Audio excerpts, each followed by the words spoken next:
Manchester United versus Tottenham Hotspur preview the Europa League final, and that is what we are talking about today. Yes, I understand Manchester United are actually playing a Premier League game of football against Chelsea today. However, I do not care. I am saying it full-heartedly. It is very hard for me to honestly come out here and say I do not care Manchester United play football. However, this game, don't get me wrong, I did not say Manchester United is okay if we lose against Chelsea, because if we lose against Chelsea, that is 18 losses in the Premier League, which we do not want to start having discussions about that situation. However, I do believe that that might be the case, that Manchester United are going to lose against Chelsea. However, I can just hope and pray that it doesn't happen. Now let's go into the focus of this video. Manchester United versus Tottenham Hotspur at the San Mamés Stadium in Bilbao, Spain. It is going to be a glorious day because two English teams are facing for a European League or a European title. It's not even just about the trophy itself, because the trophy is just a means to an end in the situation that we are in. These are two teams that have had a disastrous domestic season, with one team being 17th place, which I regard as the worst Premier League position in that 20 league position, because 3 teams goes down, and that last person on the 17th place, absolutely, in my mind, is the worst Premier League team. And then the other team is 16th place. It's my team, which is quite crazy to even think about. The biggest team in England, and not just the biggest team in England, one of the top 3 biggest team in the world football, is 16th place in the domestic league. However, let's not talk about that. Let's focus on the Europa League final. It is going to be a huge one for a lot of teams. It is going to be a huge one for these two teams, because we are looking at a massive undertaking. Let's first talk about Manchester United.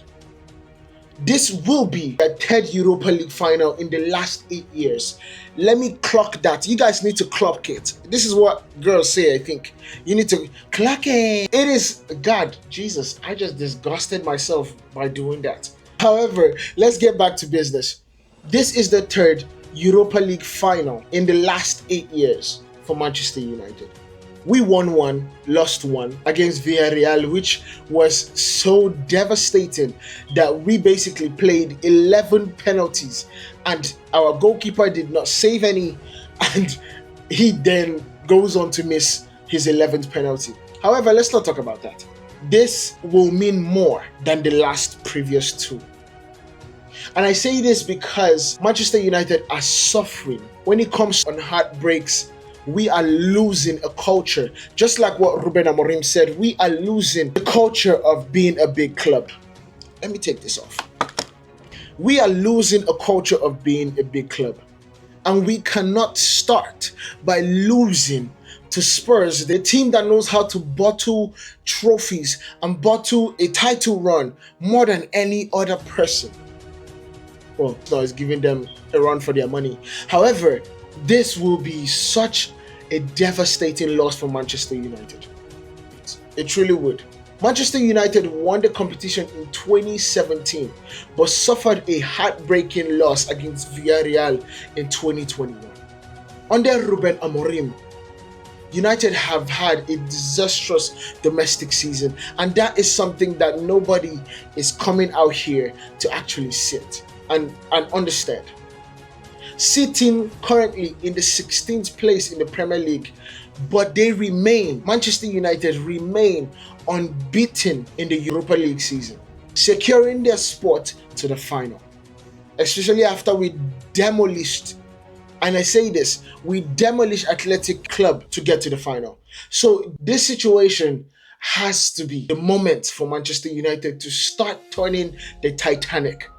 We see the iceberg on the 22nd, of May. We are seeing the iceberg. We know it's going to be there. We just need to start turning this ship slowly but surely, and it starts on the May 21st. It honestly starts May 21st. It does. Now let's look at Tottenham Hotspur. One thing people do not understand is they have a rich history in this competition, having won it twice. Once in 1972 and the second time in 1984. They lost it in 1974, by the way, which is crazy because I don't think I was born. In fact, it's not like I don't think, I was not born the last time Tottenham won this competition. So let's not begin to start actually giving them a trophy. We understand they have cobwebs in their cabinet. Let's keep it that way. Let's not have them actually cleaning their. However, one thing that I am so scared of is Matthias Stell. In January, I had an opportunity. I wanted to join Manchester United. And Manchester United decided, oh, we do not want to pay the loan fee. We don't want to pay the £5 million for him to come and join Manchester United, which he would have absolutely helped us when it comes to our attacking phase of the game. However, he went to Tottenham Hotspur. And this is the part where I am absolutely scared, because this decision might come to bite us in the behind. It might just come to bite us in the ass. I've spoken right now about the chance of redemption for both teams. But both teams, I just want to reiterate, both teams have struggled in the Premier League. But this final offers them a lifeline. A winner automatically qualifies for next season's Champions League. A crucial financial and sporting boost. That is the key part, especially for Manchester United. It is basically rumored that the person that wins the Europa League, joining the Champions League, you are going to be getting a bounty of around £100 million. £100 million to £120 million. That is what you're going to be getting when you're going to the Champions League, when you qualify for the Champions League, especially winning the Europa. If there's any team that needs it the most, especially after Jim Ratcliffe, or Sir Jim Ratcliffe, let me respect him, came out and said that Manchester United are literally looking for money and trying to save the pounds by losing the pennies, or save the pennies by losing. I don't understand that saying. I will never understand the saying. However, Manchester United need the money and they need the qualification because of the players that Manchester United are able to attract if they get the Champions League spot. One thing is for sure, Tottenham, even if they win, will still have a lot of problems getting big teams and big players to actually come to Tottenham Hotspur. However, for Manchester United, that's a little bit different because the history, the heritage, and the global attraction that Manchester United is, plus the idea that you have the opportunity to play in the Champions League, that is very attractive to a lot of people. It definitely will be. But going into this game, we can't go too far without talking about the injuries that are plaguing both teams. I think this is actually going to be a key factor in who wins the league, or who wins the Europa League, because I believe huge players for both teams are currently out right now and may not be fit to play the final. Now, for Manchester United, we are looking at Leny Yoro. His foot injury basically is regarded as doubtful for the final next week. Matthias de Ligt, his knee injury is doubtful.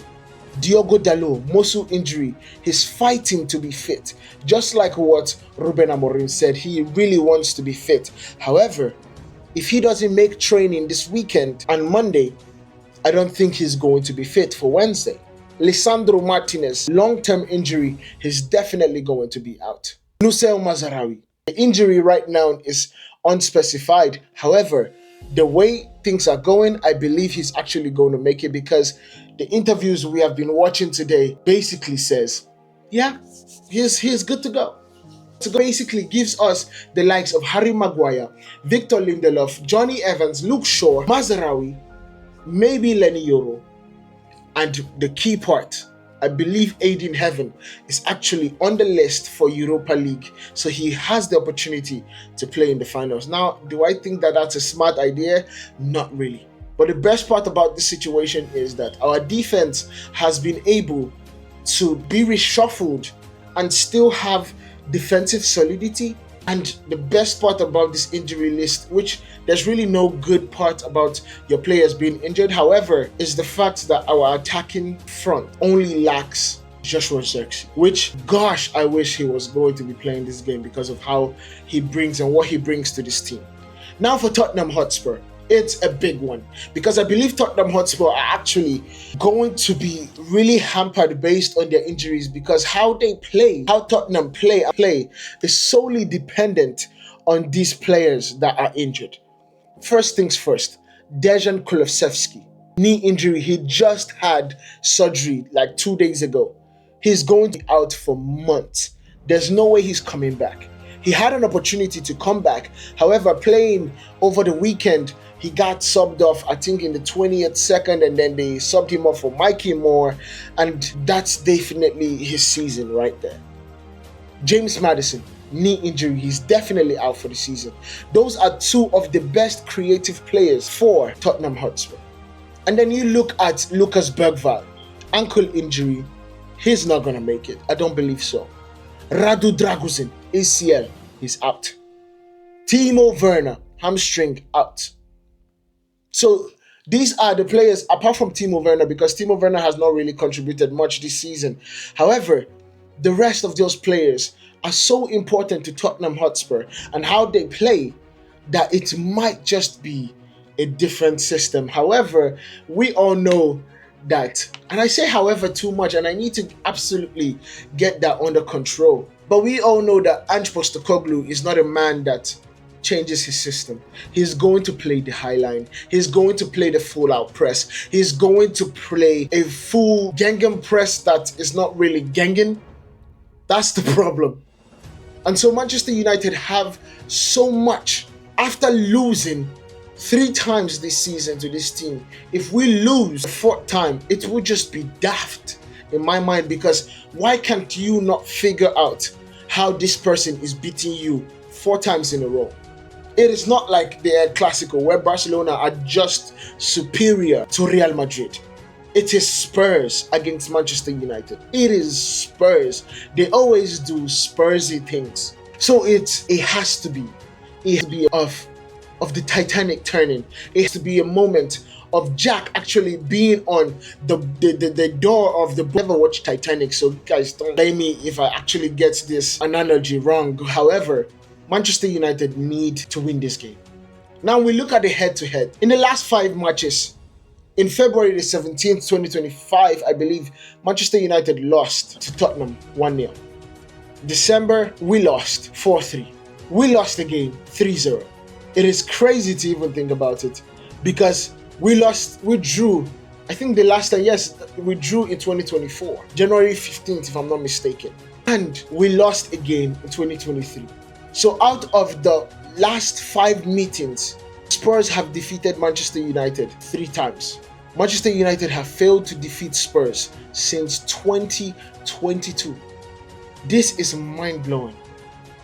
It is mind-blowing to need to change that. May 21st. May 21st, we need to change that. Now, these are players that I truly believe could actually hurt Manchester United, that are going to be available for Spurs in the Europa League final. First things first is going to be Pedro Porro. Except he's exceptional going forward. Now he's a little bit, but he's expected to play a key role, especially creatively. Of course, Captain Son Heung-min recently returned from injury, I believe. We know him as Spurs talisman. He is not been at the best of his game this season. He is definitely a threat though.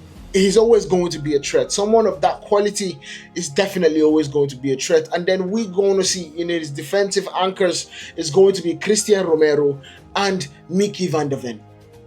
Those are going to be the anchors. If we can have them have a bad game, Manchester United can win this game.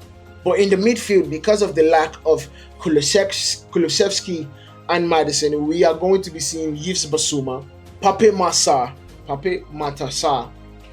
that's a really good name, and Ibankor. That is going to be the midfield for Spurs.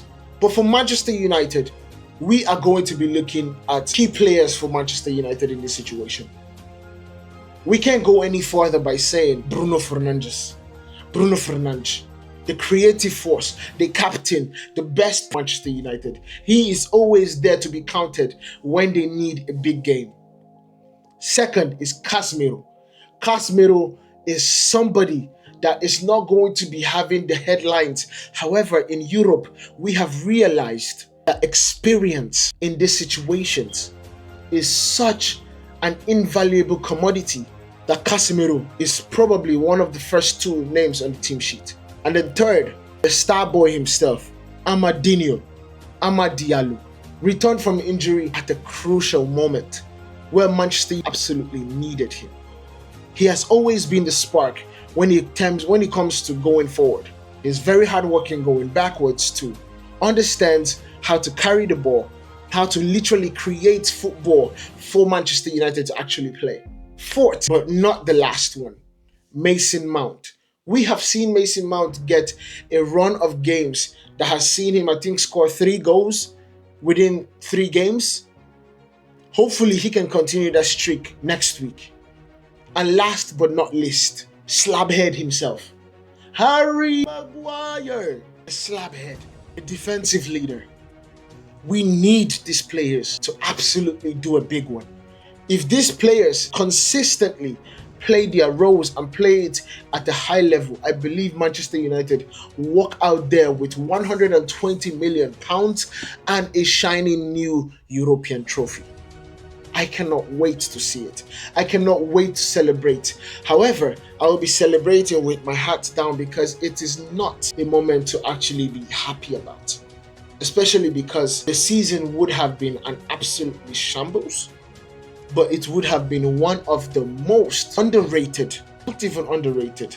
I think if we win this game, the Europa League need to literally not paint, but actually craft a trophy gold, because this will be an unbeaten, keyword, unbeaten, invincible Europa League run and Europa League campaign. It will definitely be one for the. You guys think about this down in the comment. Make sure you guys hit that like button, hit that follow button if you haven't. I'll see you guys in the next one.